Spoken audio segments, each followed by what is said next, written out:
Oke. Nah, kalau sekarang nih kita mau bahas yang menarik ya. Mobile Legends itu eh, bulan ini keluar lisensinya untuk bisa dirilis di Tiongkok. Nah, ini yang benar bahasa Indonesianya Tiongkok ya, bukan Cina atau China. Ya.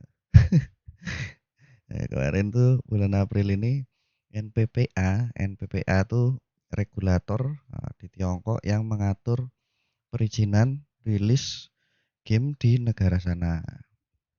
Mereka itu ngeluarin lisensi untuk 86 game bulan April, termasuk salah satunya adalah Mobile Legends. Nah, Mobile Legends ini namanya di sana bukan Mobile Legends ya, tapi nanti dicari sendiri ya. Aku lupa ya. Terus sebelum ini tuh memang Mobile Legends belum pernah dirilis di sana. Nah, meskipun Munton itu pusatnya ada di kota Shanghai. Nah, baru bulan April ini i- eh, izin rilisnya keluar. Terus apa hubungannya sama Indonesia? Kenapa kok Indonesia ketar-ketir? Ya, ini hiperbolis sih sebenarnya. Biar banyak kliknya ya guys. Terus eh, sebenarnya ada dua hal yang menurutku akan menarik dibahas berkaitan dengan rilisnya Mobile Legends Bang Bang di Tiongkok dengan Indonesia. Ada dua. Pertama adalah dari sisi bisnis, oke. Yang kedua dari sisi peta pertempuran, Lois. Peta pertempuran e-sport MLBB dunia. Oke. Ya, langsung aja ya. Lah kok ngomong Wild Rift malah ya toh. Nah, ini jadi dulu waktu 2020 waktu Wild Rift dirilis pertama kali, itu kan Indonesia termasuk salah satu yang dapat pertama ya. Wild Rift League of Legends Wild Rift. Nah, itu pada nanya sama aku ya. Gimana pendapatnya? Apakah Wild Rift itu akan mengalahkan MLBB di Indonesia? Nah, jawabanku dulu adalah kemungkinannya kecil untuk Wild Rift ngalahin MLBB. Kenapa? Kenapa? Ini bukan soal kemampuan kemampuan Riot Games, developer sekaligus publisher Wild Rift itu. Bukan soal kemampuan Riot Games, tapi soal mau atau nggak mau, ya toh. Karena Riot Games itu satu punya duit, ya toh. Karena dia under Tencent. Kalau yang nggak tahu Tencent itu siapa di googling ya. Itu pokoknya salah satu raksasa gaming saat ini lah ya Tencent itu.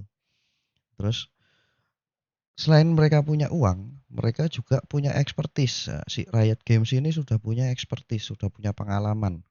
Mereka punya pengalaman banyak untuk membesarkan League of Legends di banyak negara. Nah, yang jadi problem adalah League of Legends itu gede di negara-negara yang lebih menjanjikan dibanding Indonesia, menjanjikan ya. Potensi pasarnya lebih besar gitu.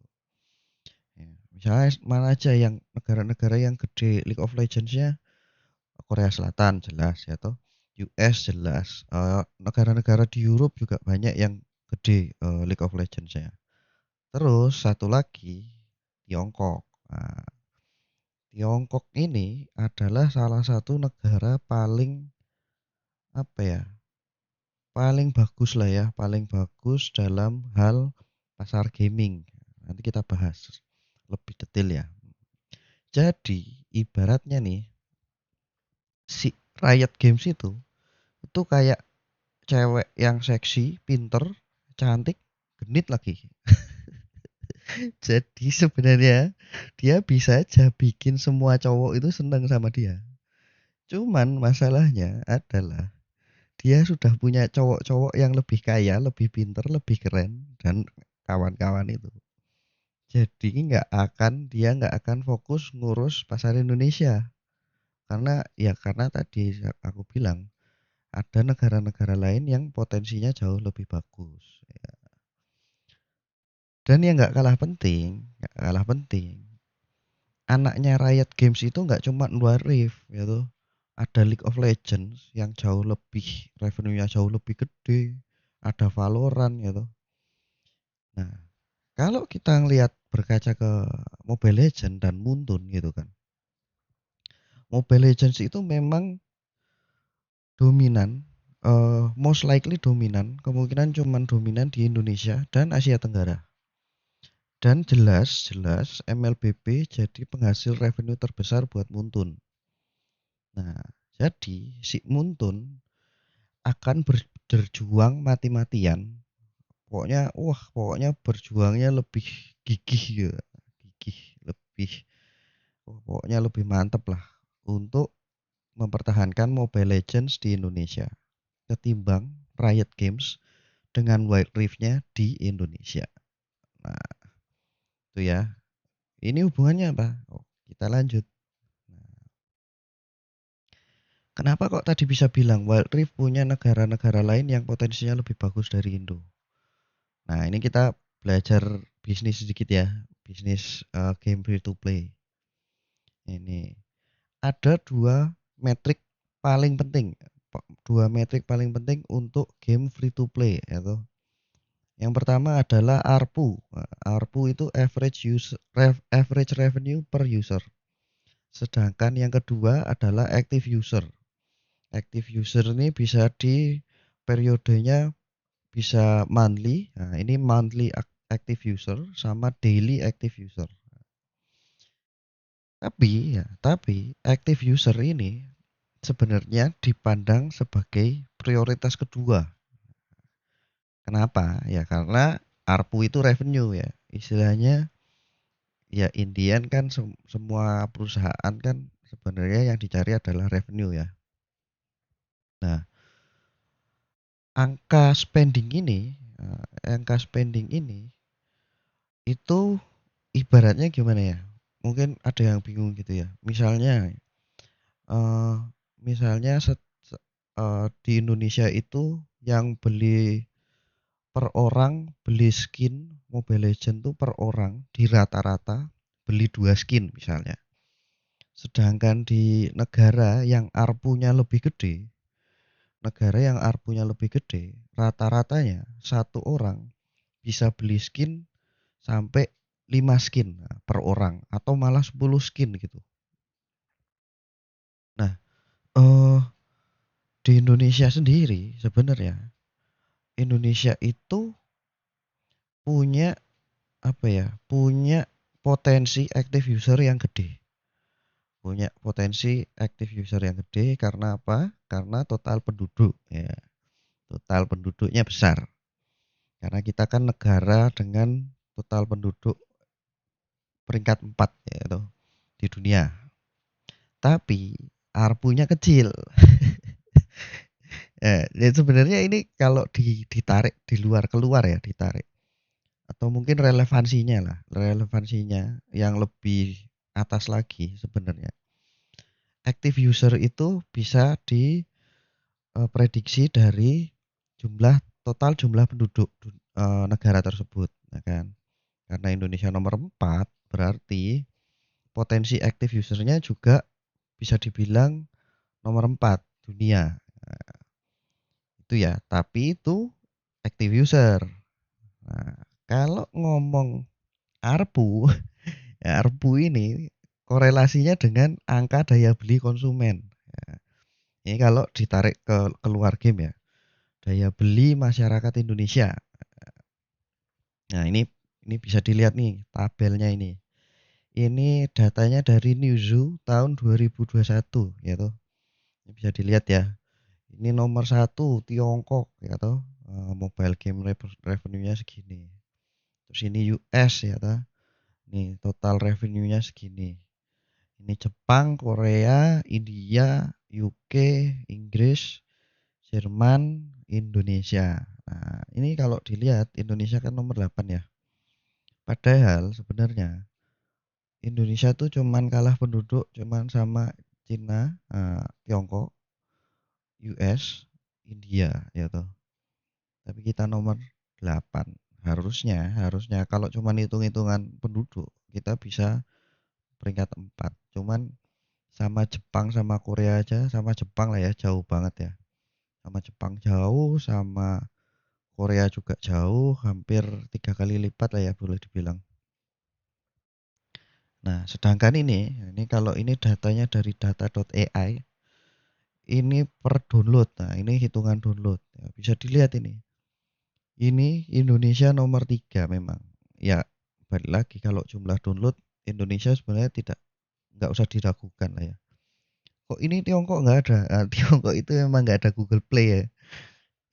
Kalau nggak percaya boleh silahkan main ke sana atau jalan-jalan ke sana.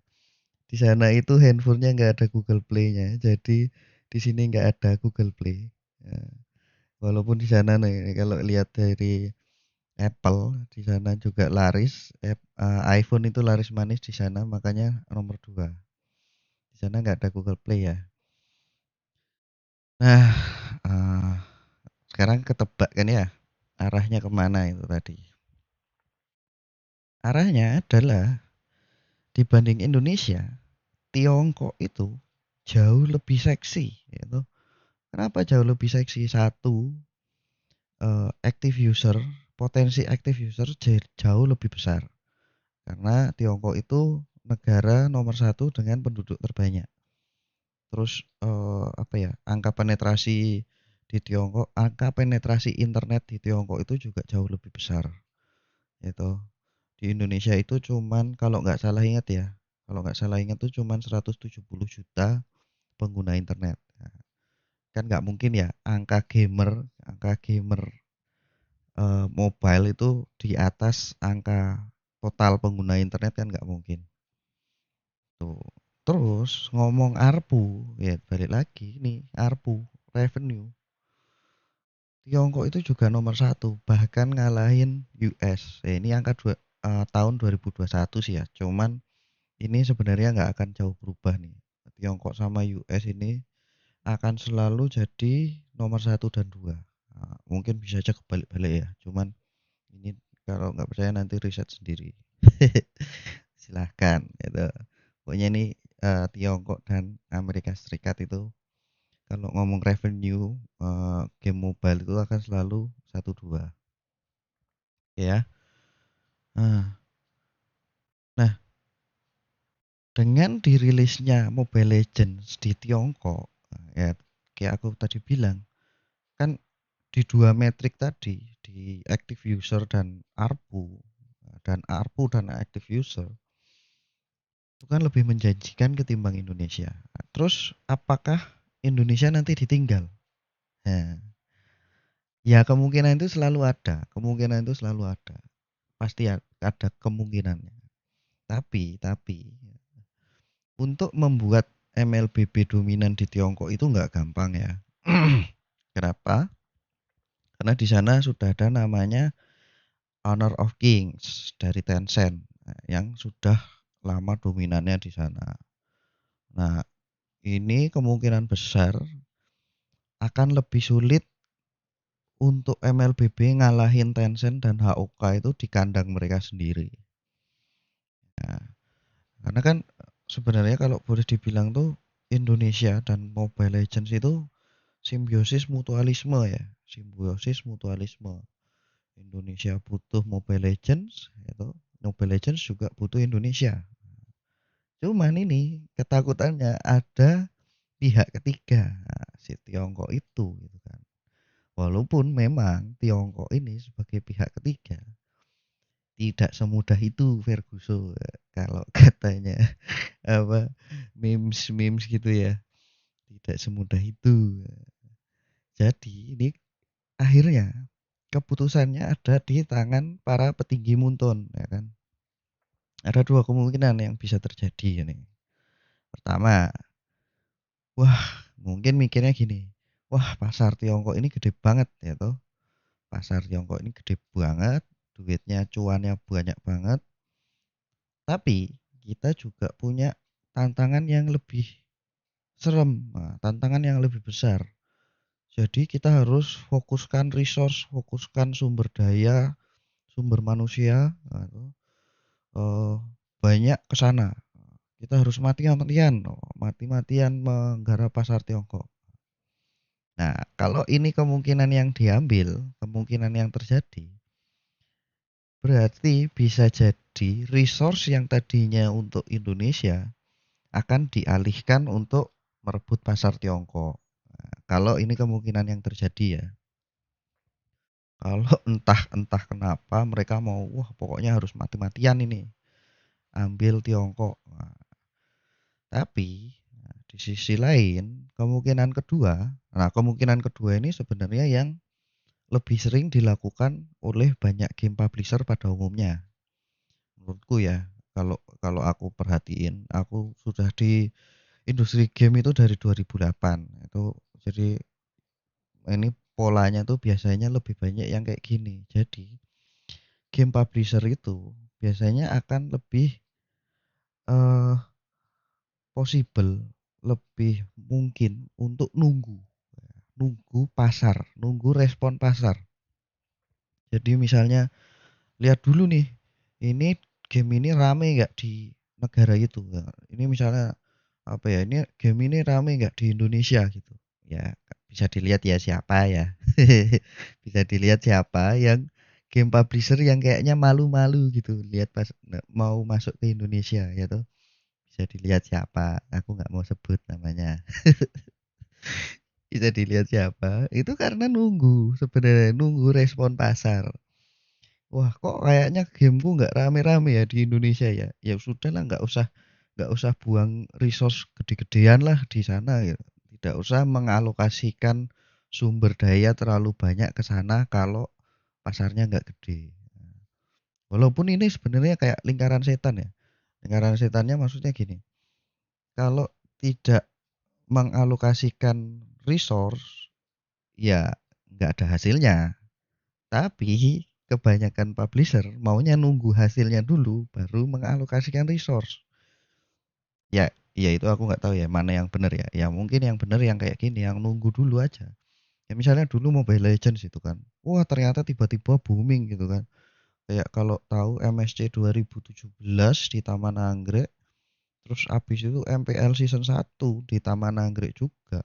Wah, itu kayak mall jadi kayak pasar itu, guys. Aku dulu kebetulan juga ngurusin waktu MPL season 1 itu panitia aja jalannya aja susah. Nah, baru itu terus wah Mobile Legends kayak Muntun tuh langsung wah ini baru nih digarap mati-matian ya tuh. Nah, jadi kok jadi sih? Tapi ya, skripnya telat ya guys. Tapi tapi kalaupun ternyata Mobile Legends rame di Tiongkok sana ya, tetap ada ya bukan tetap ada kemungkinan ya kemungkinan besar tetap Indonesia tidak akan ditinggal selama pasar Indonesia masih menghasilkan dua metrik yang bagus tadi. Dua metrik yang bagus tadi apa yuk kalau belum lupa. Active user sama ARPU. Nah, kasarannya gini kayak kalau aku bisa dapat dua revenue besar dari dua region, dua wilayah, Asia Tenggara dan Tiongkok, kenapa harus milih salah satu? Ya toh. Ya kayak cowok lah, kalau bisa punya dua istri, aku tidak mau melanjutkan. Oke, ya lanjut slide-nya aja. Nah, ini juga nggak kalah menarik gitu. Ini nggak kalah menarik. Kalau nanti misalnya ya, ini kita berandai-andai ya. Misalnya nih ya, misalnya e-sport MLBB jalan di Tiongkok, ya toh. Peta kekuatan e-sport MLBB dunia kemungkinan besar akan berubah. Kemungkinan besar ya. Kemungkinan besar. Kemungkinan besar Tiongkok itu akan langsung ikut masuk top 3. Top 3 itu kalau sekarang top 2-nya kan e-sport MLBB dunia itu top 2-nya Filipina, nah, terus di bawahnya ada Indonesia. Nah, kalau Tiongkok masuk, kemungkinan dia bisa langsung peringkat 2 di atas Indo atau malah peringkat 1 ngalahin Filipina. Nah, menurutku. Kenapa? Kenapa? Ini kenapanya nanti ya. Kenapanya nanti ya. Ini karena Kalau menurutku kenapa ya? Karena ngelihat ke belakang, Indo itu dulu M1 itu kayak wah banget ya tuh. Final itu All Indo final, RRQ versus EVOS. Ya ini kaos EVOS ini guys. EVOS. Cuman cuman setahun terus Memble ya tuh ke balap Filipin. Dan terus nggak bisa ngejar sampai sekarang. Makanya kalau sampai Tiongkok masuk, kemungkinan besar akan geser Indonesia. Nah, Indonesia yang tadinya peringkat 2 ya peringkat 3. Filipina ini yang bisa jadi tetap nomor 1 atau jadi nomor 2. Ini balik lagi ya, what if kalau e-sport MLBB jalan di Tiongkok. Misalnya nanti ada MPL Tiongkok, MPL China misalnya. Nah, Kenapa? Kenapa kok bisa ngomong gitu ya? Karena gini, ini bisa kalau ngelihat kalau pemerhati Dota 2 dan League of Legends ya, Tiongkok itu cuman satu-satunya negara yang bisa jadi juara dunia di 2 MOBA PC ini. Ya, kalau nggak percaya ya silahkan dicari. Ya sebenarnya US pernah jadi juara dunia di LoL. Cuman itu itu season 1 ya, itu season 1 nggak dipakai ya, itu karena belum ada tim ya belum belum masih nggak jelas lah ya itu ya sebenarnya. Cuman setelah tim Korea masuk, udah tim Korea tuh wah dominan banget di LoL. Silahkan dicari kalau nggak percaya. Nah, Tiongkok ini eh memang ya kalau kalau kita ngomong Dota 2 akhir-akhir ini kan memang banyak kasus ya. Tim atau pemain Tiongkok yang di Dota 2 ini ya, apa kayak ada yang terjerat kasus apa match fixing gitu-gitu ya. Cuman kan faktanya itu tetap tim Tiongkok pernah 3 kali juara dunia di Dota 2 gitu. TI2 itu Invictus ya toh, Invictus IG. Terus TI4 itu Newbie, TI6 itu Wings. Nah, kemarin 2021 eh, PSG LGD itu kan Tiongkok juga ya, itu jadi runner up ya toh. Terus di LoL yang kayak tadi aku bilang, di LoL ini Korsel itu sebenarnya kayak wah udah apa tingkat dewa lah ya. Cuman si tim Tiongkok ini bisa ngambil 3 kali kesempatan, 3 kali mencuri, 3 kali juara dunia dari Korsel. Ini 2018 nah, itu IG, Invictus Gaming juga. Jadi Invictus Gaming itu satu-satunya tim yang juara dunia LoL sama juara dunia Dota. Terus ada di 2009 itu Fun Plus Phoenix ya, FPX. Dan di 2021 tuh ada EDG, Edward Gaming gitu. Nah, eh di Tiongkok ini kan sebenarnya juga sudah ada HOK atau HOK Honor of King tadi alias AOV kalau di dulu di Indonesia namanya AOV. Ya, sekarang juga masih ada sih. Eh terus apa? Nah, pemain-pemain tier 2 HOK ini yang desperate ya kan ya nggak tembus-tembus Liga 1-nya di sana. Ini kan bisa aja pindah ke MLBB. Ini kan balik lagi ya ini what if kalau MLBB ada rame e-sportnya di sana ya. Ini pemain-pemain tier 2 HOK. Wah, kayak pokoknya udah kalah terus lah ya di sana terus. Bisa aja hijrah ke MLBB. Terus jangan lupa balik lagi. Di sana juga banyak pemain LoL, banyak pemain Dota, ya toh. Yang ini kan yang masuk yang jadi juara dunia memang kayaknya sedikit ya. Cuman kan sebenarnya sedikit ini kan pasti hasil saringan dari ribuan atau bahkan belasan ribu pemain ya toh. Atau malah jutaan sebenarnya. Jutaan pemain Dota dan LoL yang tersaring akhirnya jadi juara dunia. Nah, pemain-pemain pindahan dari game lain ini sebenarnya kan ada advantage tersendiri lah. Misalnya kayak si R7 gitu dari itu kan yang di Mobile Legend ya atau itu kan pindahan dari Dota 2 ya. Itu sebenarnya mereka juga punya advantage tersendiri ketimbang eh, pro player yang memang meniti karirnya dari nol gitu. Maksudnya belum pernah jadi pro player atau semi pro di game lainnya, di game mobile lain. Itu ya. Nah, ini sih. Ini yang menurutku. Nah, ya kalau dari dua itu tadi, nah, 2000, aduh kok 2000 sih. Nah, kalau dari dua ini conclusion aja lah ya guys, biar nggak lama-lama. Dua hal tadi, bisnis atau e-sport ya.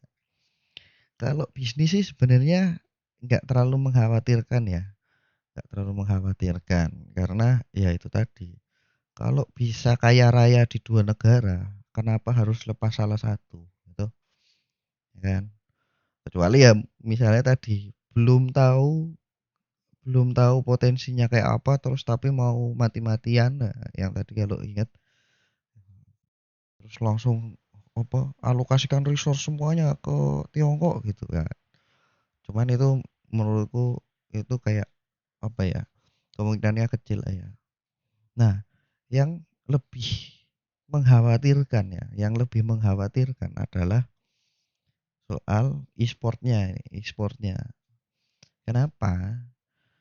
Ya karena kan balik lagi ya tadi ya. Indonesia itu cuman 1 tahun loh. 1 tahun dominan, terus habis itu memble. Pas M1, ya pas tahun M1 itu 2019 kalau nggak salah ya. Betulin kalau kalau aku salah ya. Itu kan MSC-nya kalau nggak salah sebelum itu juga Indo lawan Indo. Ya toh. All Indo final. Cuman begitu lanjut M2, wow, wes memble. Nah, ya ini semoga aja nih pro player, manajemen, coach dan kawan-kawannya ini yang berhubungan langsung dengan e-sport MLBB ini kayak sadar kali ya. Nggak harus Tiongkok masuk ke skena e-sport MLBB, tapi kan sekarang harusnya harusnya udah gatel ya, udah gatel ngelihat kok Filipin dominan terus itu ya di MLBB. Ya gitulah ya. Ya wis, gitu aja guys. Sampai ketemu di lain kesempatan. Dadah.